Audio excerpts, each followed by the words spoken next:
నమస్తే. మనము భగవద్గీతని అంటే తేలికగా ఎలా అర్థం చేసుకోవాలి, ఆ తర్వాత దాన్ని ఎలా మననం చేసుకోవాలి, ఆ స్థితిలో ఎలా ఉండాలి, అల్టిమేట్ ఏంటి, సాక్షాత్కారం అంటే ఏంటి, మనం సాక్షిగా ఉంటూ ఎలా మన జీవన విధానాన్ని వండర్ఫుల్గా చేసుకోవచ్చు అనేటువంటి విషయాన్ని భగవద్గీత చెప్పింది. దాన్ని మనం శ్రవణం చేసుకుంటున్నాము. ఇప్పుడు ఇక్కడ మనం ఎంతవరకు మాట్లాడుకున్నాము, యాక్చువల్గా ఏంటి, మొత్తం టోటల్గా 18 చాప్టర్లలో 13 వరకు 12 వరకు కర్మ భక్తి యోగం చెప్పి 13 నుంచి జ్ఞానం చెప్తున్నారు. 13లో మొట్టమొదటిది క్షేత్రజ్ఞ విభాగ యోగం చదువుకున్నాము. ఏంటి క్షేత్రం, తర్వాత ఇప్పుడు మనం చదువుకుంటున్నది ఏంటి, గుణత్రయ విభాగ యోగం చదువుకుంటున్నాము. ఈ రెండింటికి లింక్ ఏంది, యాక్చువల్గా క్షేత్రంలో ఏం చెప్పాడు, నిరాకారమైనటువంటి ఒక శక్తి నుంచి వ్యక్తమైనటువంటి భగవతత్వం అష్టప్రకృతులుగా వచ్చింది. ఏంటి, నేల, నీళ్లు, అగ్ని, వాయువు, ఆకాశం, మనసు, బుద్ధి, అహంకారం, దాంతోపాటు జీవ చైతన్యం వచ్చింది. ఈ క్షేత్రానికి ఉన్న లక్షణాలు ఏంటి, సుఖము, దుఃఖము, తర్వాత ఇంకేంటి కాన్షియస్నెస్, తర్వాత ఇంకా ఏంటి స్థూలము, ఇవన్నీ దీని లక్షణాలు అన్నాడు. ఆ తర్వాత ఈ లక్షణాల్లో నుంచి ఈ లక్షణాలన్నీ ఎవరికి తెలుసు, జ్ఞాతకి తెలుసు. అంటే క్షేత్రజ్ఞత అంటే జ్ఞానానికి తెలుసు. మరి ఇప్పుడు మనం క్షేత్రజ్ఞుడు ఏం చేయాలి, ఆ జ్ఞానస్థితి కనుక పెంచుకుంటే క్షేత్రానికి క్షేత్రజ్ఞతకి తేడా లేదు అనేటువంటి విషయాన్ని భగవద్గీత చెప్పడం జరిగింది. ఇంకా చెప్పాలంటే ఏంటి, తత్వమసి అన్నాడు. మన తత్వం ఏంటి, క్షేత్రం. తత్ అంటే ఏంటి, భగవతత్వం. అస్మి అంటే ఏంటి, రెండు ఒకటే అనేటువంటి విషయం అవగాహనకు రావడం. మరి అంటే ఏంటి, అక్కడ ఏం చెప్పాడు, మనకు ఆ జ్ఞాన లక్షణాలు ఎలా పెంచుకోవాలని చెప్పాడు. ఏంటి అసలు జ్ఞానం అంటే, ఏదైనా దేవుని పూజ చేయమన్నాడా, లేదంటే ఏదైనా గుడులు కట్టించమన్నాడా, అవేమీ చెప్పలా. మన మనస్సుని, మన స్వభావాన్ని మార్చుకొని ఉన్నదంతా ఒకటే అనేటువంటి స్థితికి ఎలా రావాలి, దాన్ని ఆపుతున్నది ఏంటి, మన ఐడెంటిటీ, అహంకారం. ఎప్పుడైతే ఐడెంటిటీ, అహంకారం, మమకారం ఉందో, నేను తప్ప ఇంకెవరు లేరు అనుకున్నప్పుడు అవతలు ఎవరి మీద సానుభూతి కానీ, క్షమించే లక్షణం కానీ లేదు, ఇంద్రియాలను పట్టుకునే ఓపిక లేదు. ఇవన్నీ పట్టుకొని ఇంద్రియాలను కంట్రోల్ పెట్టుకొని మనసును ఒకే విషయం మీద నిలబెట్టి అనన్య భక్తితోటి పరమాత్మ తత్వంతో కనుక నిలబెడితే నీ అజ్ఞానం వెళ్ళిపోతుంది. అప్పుడు క్షేత్రానికి, క్షేత్రజ్ఞతకి, అస్మి అంతా ఒకటే అయిపోతుంది అనేటువంటి విషయం మనకు 13 చాప్టర్ చెప్పాడు. మరి ఇంకా ఏముంది, కానీ ఇంకా మహానుభావుడు మనకి ఇంకా తేలికగా అర్థం అవ్వాలని, ఇంటెన్సిటీతోటి అసలు ఇంకా విషయాన్ని గ్రహించాలని ఇప్పుడు మనకి 14 గుణత్రయ విభాగ యోగం చెప్తున్నాడు. ఇక్కడ ఏం చెప్తున్నాడు, నువ్వు కనుక ఈ జ్ఞానం అందిందంటే నువ్వు ఇంకా కిందకు వచ్చే ప్రసక్తి లేదు, నువ్వు ఇంకా నీకు నాకు ఏమీ తేడా లేదు అన్న విషయాన్ని చెప్తున్నాడు. ఇప్పుడు ఇక్కడ ఏంటి, ఇప్పుడు గుణం అంటే ఏంటి, అసలు గుణం మన కంటికి కనపడుతుందా, ఎవరినైనా చూస్తే. ఇప్పుడు మామూలుగా ఏంది, వాడిది మంచి గుణం అండి అంటారు. ఎప్పుడు అంటారు, కొన్నాళ్ళు వాడితోటి మనం చూసిన తర్వాత, అప్పుడు మనకు అర్థమైన తర్వాత కానీ వాళ్ళ గుణాలు మనకు తెలియదు. ముఖ్యంగా చూసుకోండి, ఇప్పుడు పెళ్ళిళ్ళు చేస్తున్నాము. పెళ్ళిళ్ళు ఏం చేసి చూస్తాం, నార్మల్గా పిల్లవాడు బాగున్నాడు, లేదు అంటే పిల్ల బాగుంది, తర్వాత మంచిగా డబ్బులు సంపాదిస్తున్నారు, తర్వాత తల్లిదండ్రులు బాగానే ఉన్నవాళ్ళు ఉన్నారు, మంచి కుటుంబాలేను, వాళ్ళ తాతల పోతలు మాకు తెలుసు అని చేస్తారు. కానీ పిల్లవాడి గుణం ఎలా తెలుస్తుంది మనకి, ఆ పిల్లవాడితోటి కొన్నాళ్ళు ఉన్న తర్వాత అప్పుడు మనకు అర్థమవుతుంది. గుణం అంటే ఏంటి, స్వభావం అని అర్థం. ఇప్పుడు భగవద్గీతలో గుణత్రయ విభాగం చెప్పింది ఏంటి, మన ఆధ్యాత్మిక సాధనంతా ఎందుకు, మన స్వభావాన్ని మార్చుకోవటానికి, మన గుణాలను మార్చుకోవటానికి. ఎన్ని గుణాలు ఉన్నాయి, అసలు ఈ గుణాలు ఎక్కడి నుంచి వచ్చాయి, ఇప్పుడు అష్టప్రకృతులు అన్నాం కదా, పరమాత్మతత్వమైనటువంటి నిర్వికల్పమైనటువంటి శక్తిలో నుంచి సృష్టి వ్యక్తమైంది కదా. ఆ సృష్టి వ్యక్తమైన వాటిలో అష్టప్రకృతులు ఏంటి, భూమి, నేల, నీళ్లు, అగ్ని, వాయువు, ఆకాశం. నేలకున్నటువంటి లక్షణం ఏంటి, నేలకున్నటువంటి గుణం ఏంది, నేలకున్నటువంటి స్వభావం ఏంది, నేలకున్నటువంటి ధర్మం ఏంటి, నేలకి ఏముంది, భూమికి ఏముంది, క్రియేటివిటీ ఉంది. అంటే మొక్కలేసినా ఏం వేసినా దాంట్లో నుంచి వచ్చేస్తాయి. ఆ తర్వాత ఇంకా ఏముంది, ఓర్పు ఉంది. అంతే కదా, ఇప్పుడు ఆ మొక్క రావాలంటే టక్కుమని వేసిన వెంటనే వస్తుందా, 2 నెలలు 3 నెలలు ఓర్పు పట్టాలి కదా, ఆ పేషెన్స్ ఉంది భూమికి. ఇంకా తర్వాత ఏముంది, జనరాసిటీ ఉంది. ఈ భూమిలో పురుగు నుంచి స్వామీజీ వరకు మనందరం ఉన్నాం. ఇక్కడ భూమికి ఎక్కడా కూడా తేడా లేదు. అది భూమి లక్షణాలు, అంటే భూమికి ఉన్నటువంటి గుణం. తర్వాత భూమికి నెగటివ్ వేరే ఇంకొక లక్షణం ఏంది, భూమి గట్టిగా ఉంటుంది, జడము పెద్దగా రియాక్ట్ అవ్వదు. అది మొదటి లక్షణం. అది గుణం అనుకున్నాం, గుణం అన్న లక్షణం ఒకటి. 2, నీళ్ళకి ఏం గుణం ఉంది, నీళ్ళ ఒక చోట కుదురుగా ఉండవు, పాకిపోతూ ఉంటాయి. కుదురుగా ఉన్నాయంటే వాసన వచ్చేస్తాయి. అంటే ఏంటి, ఇప్పుడు ఈ భూమికి ఉన్నటువంటి లక్షణాలు ఎక్కడివి, భూమివి కాదు, మన మనసుకే పెంచుకోవాల్సినటువంటి లక్షణాలు అనమాట. రెండోది, భూమి వ్యాపింప చేసుకుంటూ పోతుంది, అంతే కదా, అది భూమి లక్షణం. తర్వాత 3వది, అగ్నికి ఏంది లక్షణం, దహించుకుంటూ పోతుంది. భూమి కూడా శుభ్రం చేస్తుంది, సారీ నీళ్లు శుభ్రం చేయగలదు దేన్నైనా, అట్లాగే అగ్ని కూడా దేన్నైనా శుభ్రం చేయగలదు. అంతే కదా, అగ్నిలో పడేస్తే స్వాహ స్వాహ అని ఎంతంతవైనా సరే కరిగి అవతల వెళ్ళిపోతాయి. అది అగ్ని. దాని లక్షణం అనమాట. నాలుగోది వచ్చి అనాహత చక్రం, మన హృదయం. ఈ హృదయాన్ని లక్షణం ఏంటి? స్పర్శ. అంటే ఏంటి? ఎక్కడైనా సరే గాలి లేనిదే ఒక జీవి కూడా బతకలేదు. ఇందాక అగ్ని అన్నాం కదా, అగ్ని లేనిదే కూడా బతకలేదు. అందుకని సూర్యశక్తి వల్లనే సృష్టి అంతా ఉంది. అలాగే నీళ్లు ఉండడం వల్లనే సృష్టి ఉంది. అంటే వాటి మంచి ధర్మాలు అనమాట, మంచి గుణాలు, మంచి లక్షణాలు. ఆ తర్వాత లాస్ట్లో ఏంటి? ఆకాశం. అంతా ఖాళీ, ఎక్కడికి పోయి చూసినా మనకి ఖాళీ కనపడుతుంది. ఆ ఖాళీలో అనేటువంటి శబ్దం ఉంది కదా, ఆ శబ్దంలో నుంచే ఎంటైర్ సృష్టి వచ్చిందన్నారు. దానికి ఓంకారం అన్నారు. వాటి మేబీ ఆకాశం అంటే ఖాళీ, మనం ఖాళీలో ఉన్నాం. ఈ ఖాళీ అనేది దాని లక్షణం. అంటే అర్థం ఏంటి? ఒక్కొక్క ప్రకృతిలో ఒక్కొక్క దానికి ఒక్కొక్క లక్షణం ఉంది. మనం కూడా ఎప్పుడన్నా మనం ఆధ్యాత్మిక సాధనలో చేరాలంటే ఏంటి? భూమి లక్షణం నుంచి మొదలుపెట్టి ఆకాశ లక్షణానికి చేరాలి. ఎందుకు ఆకాశ లక్షణం? ఆకాశం అంతా ఖాళీ. అలాంటి ఖాళీ స్థితి మన ఆలోచనలలో పెట్టుకోవాలి. అప్పుడు ఆలోచనలలో ఖాళీ పెట్టుకోవాలంటే మనం ఏం చేయాలి? నిశ్శబ్దాన్ని వినాలి. మనం నిశ్శబ్దాన్ని ఎవరైనా వింటారా? శబ్దాలనే కదా వింటారు. నిశ్శబ్దం వినాలి అంటే మనం ఖాళీ లాంటి ఆకాశతత్వంలాగా ఉండాలి. అవి దాని గుణాలు. ఇవి పంచభూతాలు. ఇక నెక్స్ట్ మన ప్రకృతికి వస్తాం. అష్టప్రకృతులు అన్నాడు కదా. అష్టప్రకృతుల్లో ఏంటి? మనసు, బుద్ధి, అహంకారం. మనసుకి ఏమొస్తాయి? సంకల్ప వికల్పాలు వస్తూ ఉంటాయి. ఎందుకు వస్తాయి? కోరికల వల్ల వస్తాయి. కోరికలు ఎక్కడున్నాయి? మన జ్ఞాపకాల్లో ఉన్నాయి. వచ్చిన తర్వాత ఇది చేద్దాము, అది చేద్దాం అని ఘర్షణ పడుతూ ఉంటుంది.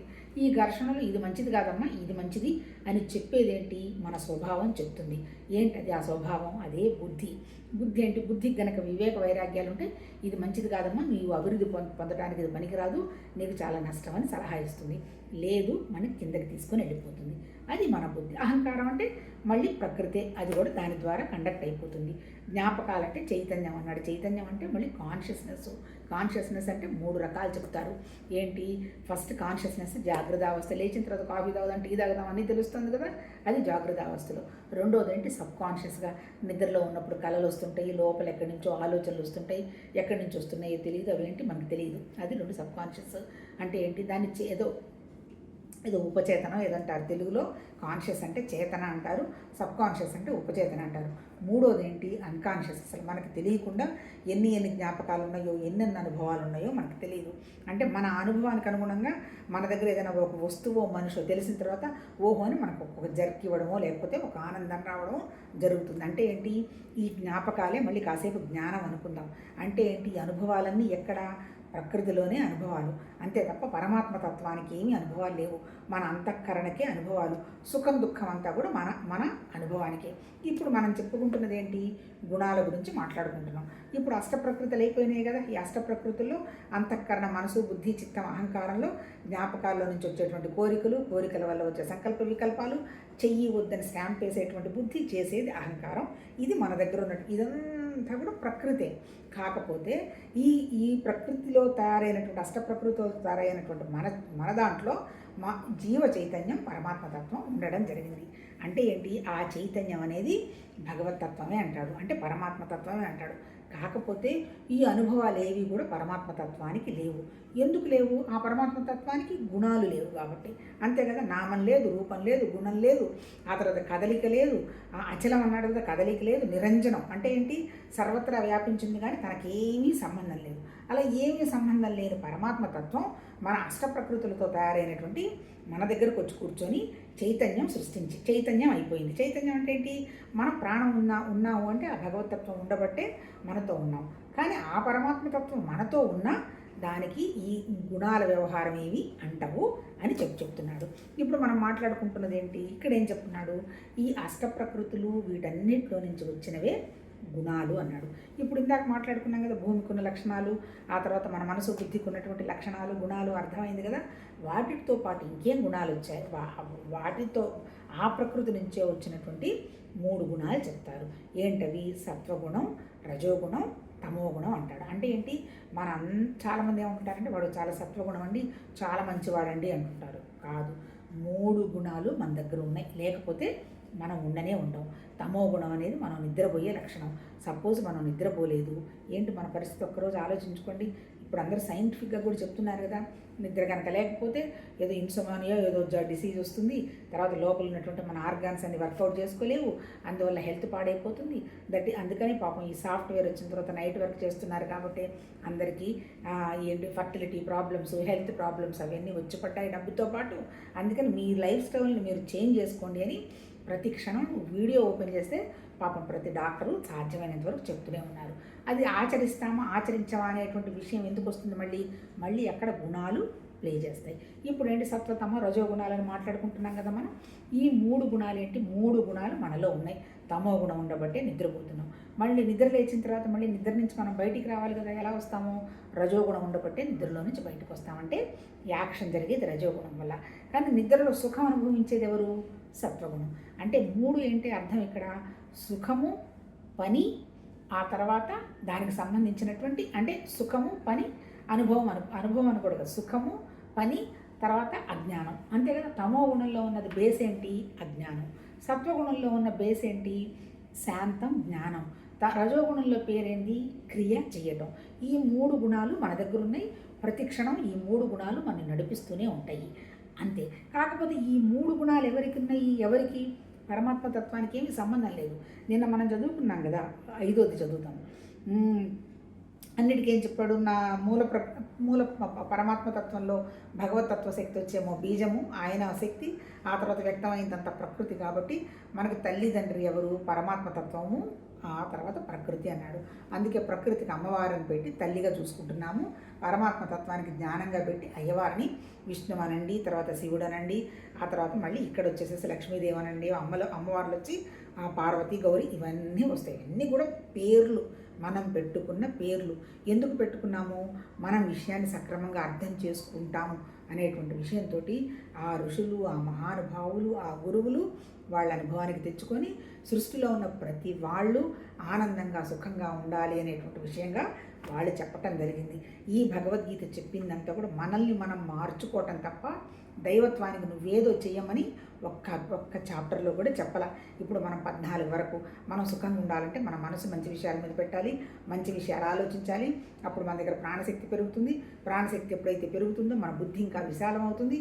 ఎప్పుడైతే బుద్ధి విశాలం అవుతుందో సత్యం ఏంటో అసత్యమేదో తెలుస్తుంది అని కర్మయోగికి, భక్తి యోగికి, తర్వాత యోగికి, అల్టిమేట్ మళ్ళీ జ్ఞానానికి లక్షణాలన్నీ ఒకటే చెప్పాడు. ఏంటి ఆ లక్షణాలు?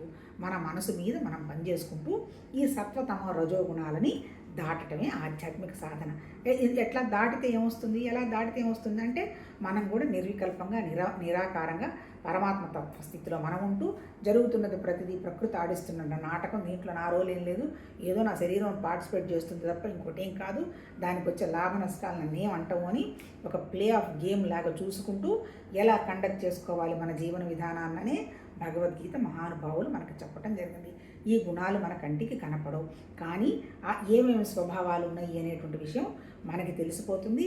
తర్వాత ఎవరైనా సరే వాళ్ళు పని చేసే విధానము, వాళ్ళు మాట్లాడే విధానము, వాళ్ళు అనుభవిస్తున్నటువంటి పరిస్థితులు చూస్తే వాళ్ళు ఏ గుణం వాళ్ళని డామినేట్ చేస్తుందని కూడా మనం అర్థం చేసుకోవచ్చు. అంటే ఏంటి? అల్టిమేట్గా కూడా సమస్యలన్నీ ఏంటి?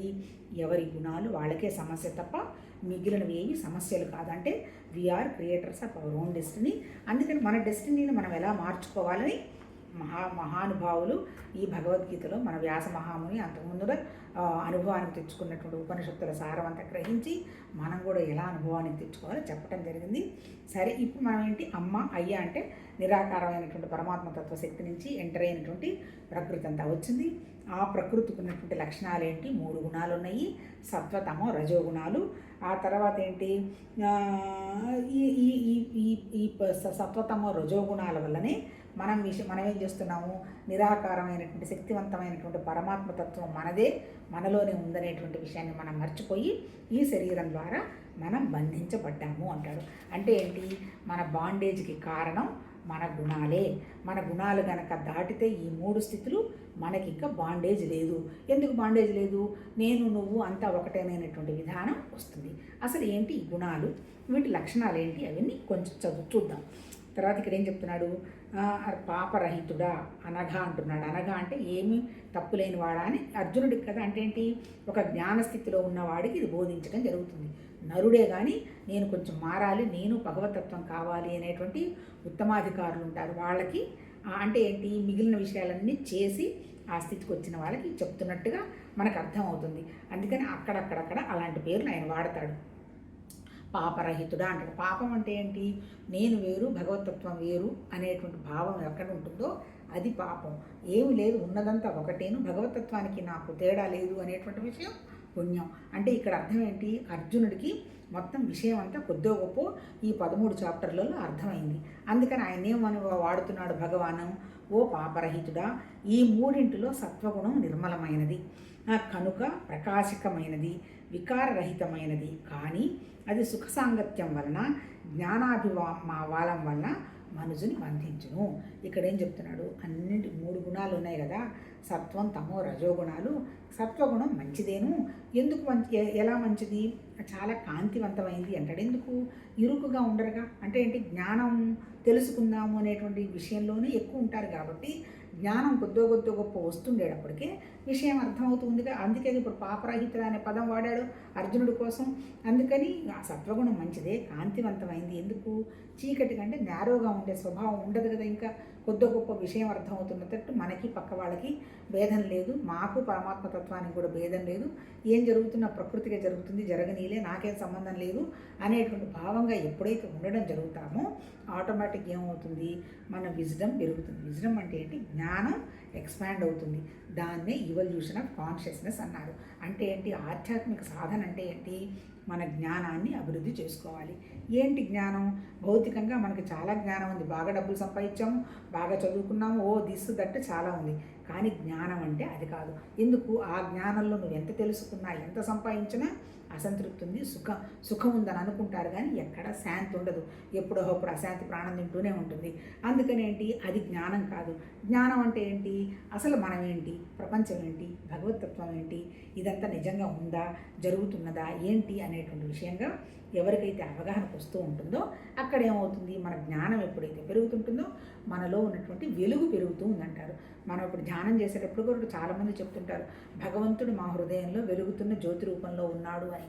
అంటే అర్థం ఏంటి, నా దగ్గర అంటే నాకు భగవతత్వానికి తేడా లేదు అనేటువంటి విషయాన్ని అనేటువంటి జ్ఞానానికి మనం దగ్గరవుతూ వెళ్ళడం అన్నమాట. అది అంటే అట్లా వెళుతున్నప్పుడు ఏమవుతారు, ప్రకాశవంతంగా ఉంటారు, నిర్మలంగా ఉంటారు. నార్మల్గా మలము అంటే ఏంటి, మంచిది కాదు అని అర్థం కదా. కానీ నిర్మలం అంటే ఏంటి, స్వచ్ఛంగా ఉండేటువంటి వ్యవహారం ఉంటుంది. ఎందుకు, నాకు భగవతత్వంకి తేడా లేదు అనేటువంటి విషయాన్ని, జ్ఞానాన్ని అర్థం చేసుకుంటూ పోతారు. కాకపోతే ఇంకేమవుతుంది, కానీ అది సుఖ సాంగత్యం వల్ల, జ్ఞానాభి వల్ల మనసును బంధించడం. మంచిదే కదా, జ్ఞానం అభివృద్ధి చెందుతుంది, సంతోషంగా ఉంటారు, సుఖంగా ఉంటారు, బాగానే ఉంటుంది సత్వగుణంలో. కానీ అది కూడా బంధమే అని అంటున్నాడు. ఎందుకు బంధం, వీళ్ళకి ఎప్పుడు జ్ఞానం అభివృద్ధి చేసుకోవాలి, అది చదవాలి, ఇది చదవాలి అని పరుగులు పెడుతూ ఉంటారు. ఎప్పుడైతే ఈ పరుగులు పెట్టే దాంట్లో అనవసరంగా మనకు దుఃఖం వస్తుంది అనేటువంటి విషయానికి వేలు పెట్టడానికి ఇష్టపడరు. అప్పుడు ఏమైపోతుంది అంటే ఏంటి, వీళ్ళకి ఎంతసేపటికి ఏంటి, సుఖంగా ఉండాలనేటువంటి విషయంగానే పెడుతూ ఉంటారు. అంటే సుఖం అంటే సత్వగుణం ఏంటి, ఎంతసేపటికి వాడు డిస్టర్బెన్స్ పెట్టుకోడు, హ్యాపీగా ఉండాలనుకుంటాడు, సంతోషంగా ఉండాలనుకుంటాడు. ఉండటం తప్పులేదు, ఏదో అవకాశం వచ్చింది ఉంటాను. అంటే అది లేకపోతే నేను ఉండలేను అనేటువంటి స్థితికి, జ్ఞానస్థితికి వచ్చేస్తారు. వచ్చినప్పుడు ఏమవుతుంది, అది బాండేజ్ అవుతుంది. ఎందుకు, ఫర్ ఎగ్జాంపుల్ ఉదాహరణ, ఇప్పుడు నీట్గా ఉండడము అదంటారు కదా, శుభ్రత అనేది పరమాత్మతత్వానికి దగ్గర విషయము అనేది ప్రిన్సిపల్. అంటే క్లీనినెస్ కనుక ఉంటే మంచి నిర్మలంగా ఉన్నట్టు, పరమాత్మతత్వం అంటే కొద్దో గొప్ప విషయం తెలిసినట్టు, తప్పులేదు. కానీ అదేమైపోతుంది, అంతవరకు ఓకే ఉండదు, అది అబ్సెషన్గా మారిపోతుంది. అంటే ఏంటి, వాళ్ళు ఉండడమే కాదు, పక్కన వాళ్ళు ఎవరైనా ఉండకపోయినా వాళ్ళు సహించలేరు. అంటే శుభ్రంగా ఉండాలంటారు. రైల్వే స్టేషన్స్లోనూ బాత్రూమ్స్కి వస్తే వెళ్ళాల్సి వస్తుంది కదా. అంటే అన్ని చోట్ల ఇప్పుడు ఈవెన్ ఇండియాలో అనుకో, ఈవెన్ అమెరికాలో కూడా ఎక్కువ మాస్ ఉన్న చోట, ఎక్కువ జనాభా ఉన్న చోట, అవుట్స్కట్స్కి వెళ్ళినప్పుడు అక్కడ కూడా సినిమాలు చూపించినంత గొప్పగా ఏముండరు. ప్రపంచం అంతా ఒకటే, భాగ్యం ఉంది, పేదరికం ఉంది, చదువుకున్న వాళ్ళు ఉన్నారు, చదువులేని వాళ్ళు ఉన్నారు, మంచి వాళ్ళు ఉన్నారు, మంచి వాళ్ళు కాని వాళ్ళు ఉన్నారు. అంటే ఏంటి, జీవత్వం వచ్చింది అంటే, ప్రకృతి వచ్చింది అంటే ద్వంద్వం వస్తుంది. మరి ఇప్పుడు నేను చెప్తున్న ఉదాహరణ ఏంటి, ఆ క్లెన్లీనెస్ లేదనుకోండి, పోను కూడా పో అంటారు. పోకపోతే ఇట్లా ఎక్కడికొక్కడికి వెళ్ళాలి కదా. అంటే అబ్సెషన్ అనమాట. నాకు ఇలానే ఉంటే చేస్తాను, నేను ఇలానే ఉంటే తింటాను, ఇలానే ఉంటే ఉండాలి అని ఎప్పుడు బాధపడుతూ ఉంటారు. అంటే ఏంటి, ఈవెన్ సత్వగుణం కూడా మనకి అటాచ్మెంటే. ఆ తర్వాత ఇంకొకటి, ఇప్పుడు ఎప్పుడో 15-20 సంవత్సరాల నాడు ఆశ్రమాలకు వెళ్ళినప్పుడు, అంటే నేను చెప్పదలుచుకుంది ఏంటంటే సుఖం మనని బంధిస్తుంది. అంటే సత్వగుణంలో బంధించేది ఏంటి, సుఖం. తర్వాత ఇప్పుడు ఈ జ్ఞానం కూడా ఏంటి, అది కావాలి, ఇది కావాలి, అది చదవాలి, ఇది చదవాలి, నాకు అది తెలిసింది, ఇది తెలిసింది, అవి కూడా బంధనాలే. అంటే ఎప్పుడు నీకు అబ్సెషన్ లేకపోతే ఏది బంధం కాదు. అప్పుడు ఏదో 20 సంవత్సరాల నాడు అట్లా ఆశ్రమాలకు వెళ్ళినప్పుడు అక్కడ వాతావరణం చూస్తే చాలా ఆశ్చర్యం వేసింది. ఏంటి మనం ఇక్కడికి వచ్చాము అన్నంత చిన్న అహంకారమైన ఒక ఫీలింగ్ కూడా కలిగింది. ఎట్లా, లోపలికి వెళ్ళిన తర్వాత చిన్నగా ఒక చిన్న దిండు పెట్టుకోవటానికి ఎంత స్థలం ఉందో అంతే పడుకోవడానికి ప్లేసు, అంతే. స్నానం పొరపాటున చేయాలి పొరపాటు ఏమైనా స్నానం చేయాల్సి వస్తుంది కదా. చేయాలంటే 2 గంటలకు రాత్రిపూట క్యూలో నిలబడితే 1 గంట పడుతుందన్నమాట. అంటే ఎంతసేపు అవుతుంది అంటే, తర్వాత ఆహారం తినడానికి పోతే మెత్తగా అన్నం, పెరుగన్నం పిసికి అంత పక్కన ఒక నిమ్మకాయ బద్దపడేసి భోజనం పెట్టారు. అంటే అలాంటి ఏరియాలో 3 days ఉండాల్సి వచ్చింది. అంటే అర్థం ఏంటి, సుఖం లేదు. కానీ వెళ్ళింది ఎందుకు, ఏదో భగవతత్వానికి సంబంధించిన విషయం మనకు అవగాహన అవుతుంది అనేటువంటి విషయం తప్ప రెండోది ఏం లేదు. ఇప్పుడు పరిస్థితులు ఎలా వచ్చేసాయి, ఎఫర్ట్ చేయగలిగిన వాళ్ళకి 10,000 పర్ డే స్టార్ హోటల్స్, ఆ తర్వాత ఇంకొంచెం ఎఫర్ట్ చేయగలిగిన వాడికి 5,000 ఏసీ రూమ్స్, తర్వాత ఇంకొంచెం ఎఫర్ట్ చేయగలిగిన వాళ్ళకి ఏదో మంచమో ఇస్తారు. అంటే అర్థం లేని వాళ్ళు మళ్ళీ కింద పడుకునే వాళ్ళు కూడా ఉన్నారు, నేను డినై చేయటల్లా. కాకపోతే ఏంది, అక్కడికి వెళుతున్నది ఎందుకనే స్థితికి వచ్చేసారు, సుఖం. అంటే సుఖం కోరుకుంటున్నారు. సుఖం కోరుకుంటే భగవతత్వం ఎట్లా వస్తుంది.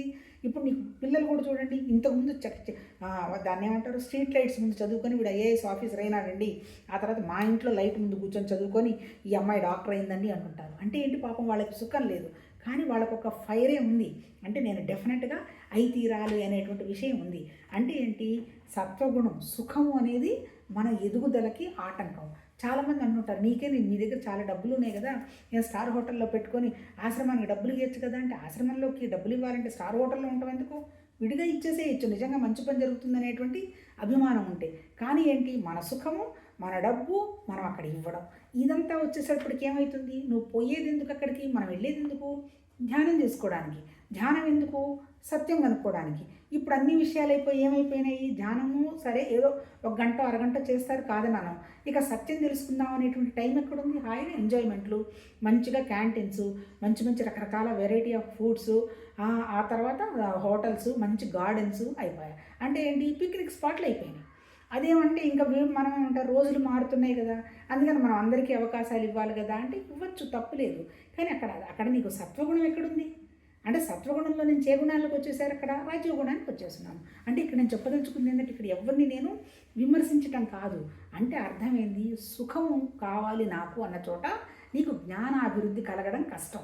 సుఖాలన్నీ ఉంటాయి, వాటి ఉండద్దని ఎవరు అంటారు, కానీ వాటి మీద నీకేం వ్యామోహం లేకుండా, నాకు అది ఉంటేనే జరుగుతుంది, ఇది ఉంటే జరుగుతుంది అనేటువంటి విషయం లేకుండా నీ మనసుని సత్వగుణంతో లింక్ చేసినప్పుడు, అది ఉన్నా ఒకటే లేకపోయినా అనేటువంటి స్థితి వచ్చినప్పుడు మనసు ప్రశాంతంగా ఉంటుంది. తర్వాత ఇంకోటి కూడా ఏంది, అటాచ్ అయిపోతాం. ఇప్పుడు ఒకప్పుడు ధ్యానం చేయలేదు, అమ్మో నేను ధ్యానం చేయలేదు, ఏమైంది ధ్యానం చేయకపోతే, ధ్యానం ఎందుకు చేస్తున్నావు, భగవతత్వం అనేటువంటి సత్యాన్ని కనుక్కోవడానికి చేస్తున్నావు. ఒక పూట చేయలేదు, నువ్వు వేరే అనార్థరైజ్డ్ విషయం ఏదైనా ఉంటే దట్ ఈజ్ డిఫరెంట్ ఇష్యూ. కొద్ది గొప్ప జ్ఞానస్థితి వచ్చిన తర్వాత మళ్ళీ కిందకి జారిపోవటం ఉండదు. అందుకని ఒక పూట చేయకపోయినా ఏం కాదు. అంటే దీని మీద అటాచ్మెంట్ అవసరం లేదని చెప్పటం. అబ్బా ఇప్పుడు వింటున్నాము భగవద్గీత, ఇప్పుడు మాకు చాలా టైం ఉంది, నాకు వేరే పనేమి లేదు, పైగా నేను పెద్దగా భగవతత్వం వల్ల ఎఫర్ట్ పెట్టే పని కూడా లేదు, ఏదో పొద్దున పూట 15 నిమిషాలు 20 నిమిషాలు విన్న తర్వాత ఈ బుక్ పట్టుకొని మనకు తోచిన 4 ముక్కలు అయిపోతున్నాయి. ఒకవేళ రేపు చెప్పలేకపోతాం, కొంపలంటుకునేది ఏమీ లేదు. ఏమైంది, మనం ఉండి చేసేది ఏముంది ఇక్కడ, మన వల్ల ఏదో జరుగుతుంది అనుకోవటం భ్రమ కదా. అంటే ఇది కేవలం నా కోసం, నాకు టైం ఉంది కాబట్టి చేస్తున్నాము, ఒకరోజు చెప్పము, క్యా ఫర్క్ పడతా హై. అంటే ఏంటి, ఈవెన్ సత్వగుణాన్ని కూడా అటాచ్డ్ గట్టిగా సుఖంగా పట్టుకోవద్దు అని ఇందులో చెప్తున్నాడు. అంటే సత్వగుణం కూడా సుఖపడదామని చూస్తూ ఉంటాం కాబట్టి అది కూడా ఆటంకమేను. ఏదొచ్చినా ఓకే, సుఖమే కావాలనుకో, ఒకవేళ చోటికి వెళ్ళదలుచుకున్నాము, అది ఉంటుంది, ఇది ఉంటుంది, అన్నీ సంబంధం లేదు అనేటువంటి బ్యాలెన్స్ స్థితి ఎలా మెయింటైన్ చేయాలని మనకి మహానుభావులు భగవద్గీతలో చెప్తున్నారు. ఇప్పుడు సత్వగుణం అంటే ఏంటి చెప్పాడు కదా, నిర్మలమైనది, జ్ఞానం కోసం వెళతాము. ఆ తర్వాత ఏంటి, మన అనుభవాలన్నీ కూడా మన జ్ఞానం వల్లనే, జ్ఞానం లేనిదే అనుభవమే లేదు. ఇప్పుడు దాకా మాట్లాడుకున్న ఆధ్యాత్మిక సాధన, అక్కడికి వెళ్ళాము, అక్కడ ఏంటి ఏదో మనకు అనుభవం వస్తే బాగుండు, పరమాత్మతత్వం విషయం అనేటువంటి ఎక్కడో మనసులో ఉండబట్టి ఉంటుంది. అక్కడ కొద్దిగా గొప్ప మనకి జ్ఞానం అవగాహన అయింది, అనుభవం కూడా అవగాహన అయింది. అవ్వకుండా పోయేది ఏమీ లేదు. ఆ తర్వాత అసలు నాకు జ్ఞానం అనే విషయమే తెలియదు అంటే ఏంటి, అప్పుడు నాకు అసలు అనుభవమే లేదు. అనుభవం ఎక్కడ? మన జ్ఞానస్థితిలోనే అనుభవం. అందుకని భౌతికంగా ఉండే విషయాలన్నింటిలో మనకు అనుభవం ఉంది కాబట్టి, జ్ఞానం ఉంది కాబట్టి, దాంట్లో మనకి ఈ అనుభవం బాగుంది, ఈ అనుభవం బాగాలేదు అని అనుకుంటున్నాం. ఇప్పుడు ఇక్కడ దలుచుకుంది ఏంటంటే, ఈ భౌతిక అనుభవాలు ఓకే, వాటన్నిటికీ పెద్దగా అది నాకు సుఖం ఇస్తుంది, ఇది నాకు కష్టం ఇస్తుంది అనేటువంటి విషయంగా అటాచ్మెంట్ పెట్టుకోకుండా, ఈవెన్ సత్వగుణంలో వాళ్ళైనా సరే పెట్టుకోకుండా, జ్ఞానానుభవం అంటే ఏంటి, మనలో ఉన్నటువంటి భౌతికంగా సంబంధించిన విషయాలన్నీ డిలీట్ చేస్తూ ఉన్నదంతా ఒకటే తత్వం అనేటువంటి అనుభవానికి వెళ్ళగలగడం అనేది చేయడం మంచిది అన్నట్టు. అంటే ఇక్కడ అది చెప్పలేదు, కానీ ఇక్కడ చెప్పింది ఏంది, సత్వగుణం కూడా మనకి బంధమే. ఎప్పుడు బంధం? సత్వగుణంలో సుఖం కావాలని మనం అనుకున్నప్పుడు బంధమే.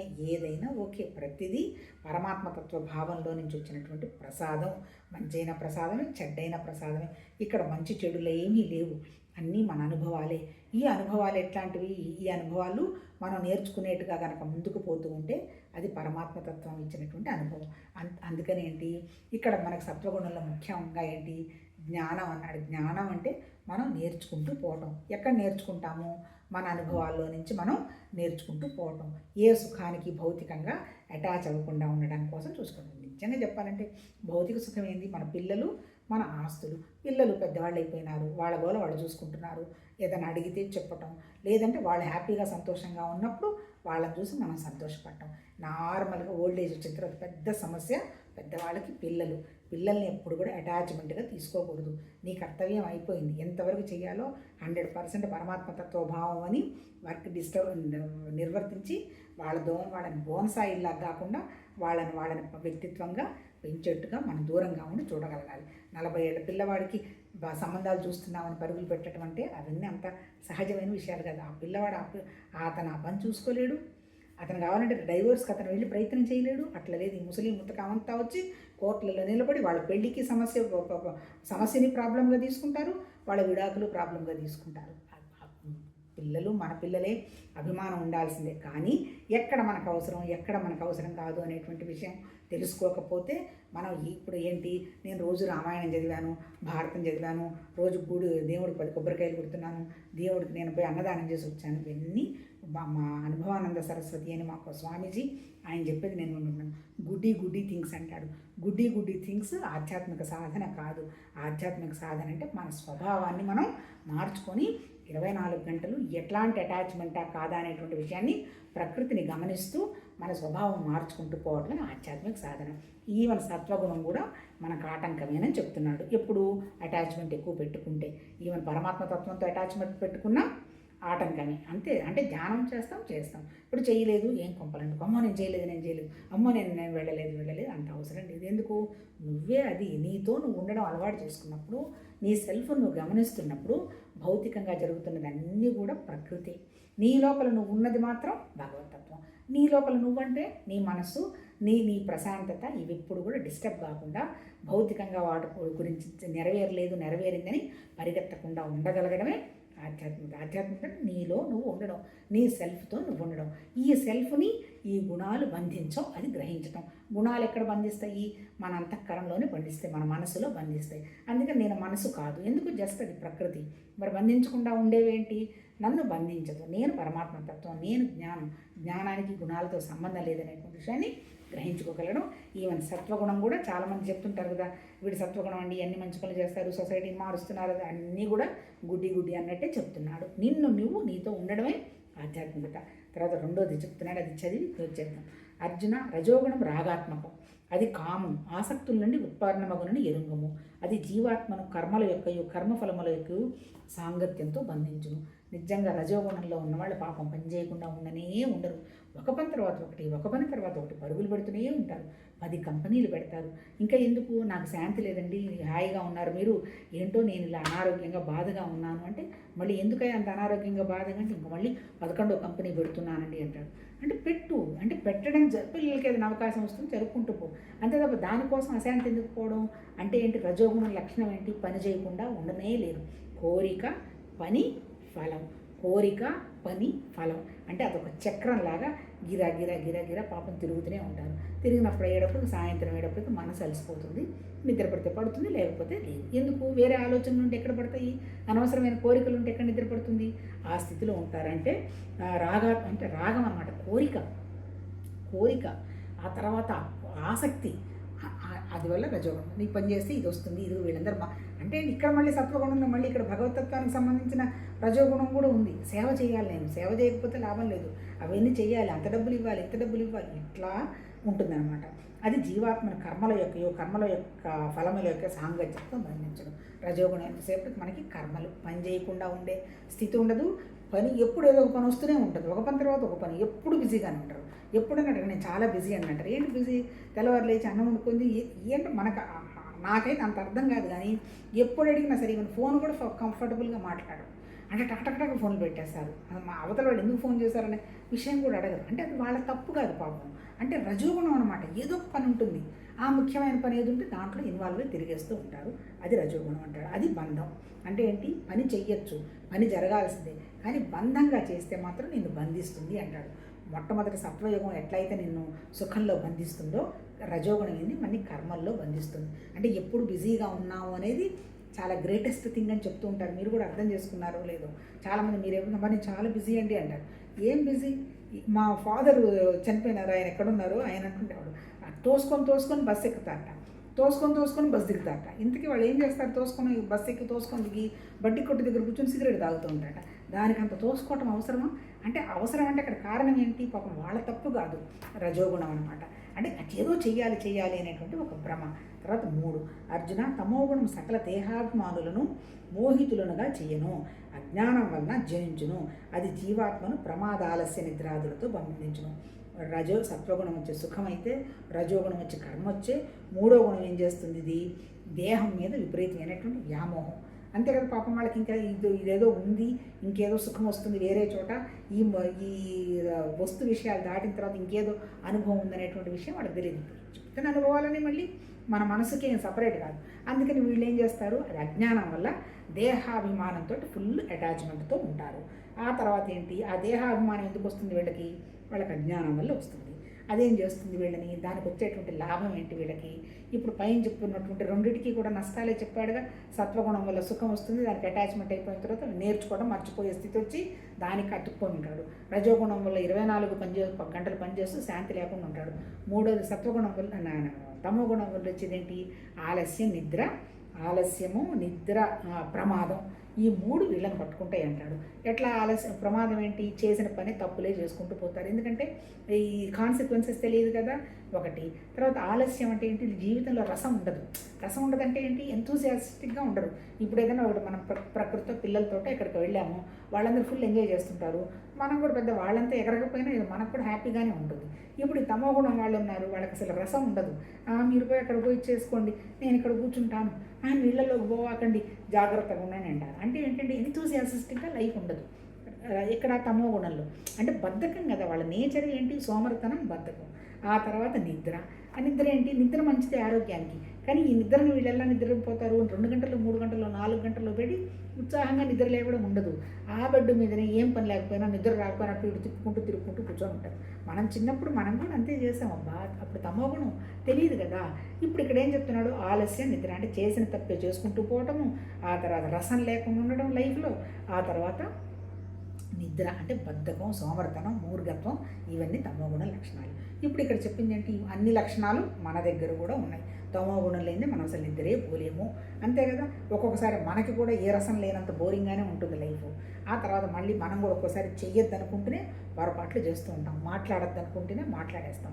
ఇప్పుడు ఇక్కడ చెప్పింది ఏంటి, ఈ 3 గుణాల్లో నుంచి మనం ముందు బయటపడాలంటే డైరెక్ట్గా మనం సత్వగుణానికి ఎట్లా డెవలప్ అవుతుంది, ముందు తమో గుణం మీద పని చేసుకుంటూ మన మనసును మనం అబ్జర్వ్ చేసుకుంటూ, నిజమే కదా ఇక్కడ చెప్పినట్టు చేసిన తప్పే చేస్తున్నాం, ఇంక చచ్చినా ఈ ప్రాబ్లం రిపీట్ కాదు అని మనం విత్స్టాండ్ చేసుకుంటూ, ఆ తర్వాత మన బద్ధకాన్ని వదిలించుకొని, తర్వాత మనం ఇన్స్పైర్ చేసుకుంటూ లైఫ్ని చిన్నగా రజోగుణానికి వెళ్ళాలి. రజోగుణంలోకి వచ్చిన తర్వాత ఏంటి? కర్మ కదా. ఎంతవరకు మనకి కర్మ అవసరం, ఎంత మనకు అవసరం కాదు, ఇంకా చాలు, ఇంకెంత డబ్బులు కావాలి, ఇది నా అవసరం లేదు, టెన్షన్ పడకుండా చేస్తున్నావు, ఓకే చెయ్యి, టెన్షన్ వస్తుంది, ఇది నేను తగ్గాల్సిన అవసరం ఉందని రజోగుణం. తర్వాత సత్వగుణం, ఆ ప్రతిదానికి మంచితనానికి, గొప్పతనానికి, అది మంచి ఇది మంచి అనేటువంటి సుఖానికి అటాచ్ అయి ఉన్నాము, అది కూడా అవసరం లేదు. ఏది వచ్చినా భగవంతుడి ప్రసాదం అనేటువంటి విషయంగా మన స్వభావాన్ని పెట్టుకోవాలి. ఇప్పుడు ఇక్కడ చెప్పింది ఏంటి? గుణము అంటే మన స్వభావం. మనం ఇప్పుడు తమో గుణం నుంచి రజోగుణంకి, రజోగుణం నుంచి సత్వగుణానికి వచ్చి ఈ 3 గుణాలను బ్యాలెన్స్ చేసి చివరికి ఏ గుణాలు లేనటువంటి పరమాత్మతత్వ స్థితిలాగా మనం ఉంటూ మన శరీరం ద్వారా జరిగే పనులన్నీ కూడా పరమాత్మతత్వంలో భాగం అవుతున్నది విషయంగా మనం కండక్ట్ చేయడం జరగాలి. ఇప్పటికి ఒక 5-6 నిమిషాలు ఎక్కువైంది. రేపు కంటిన్యూ చేస్తాం. నమస్తే.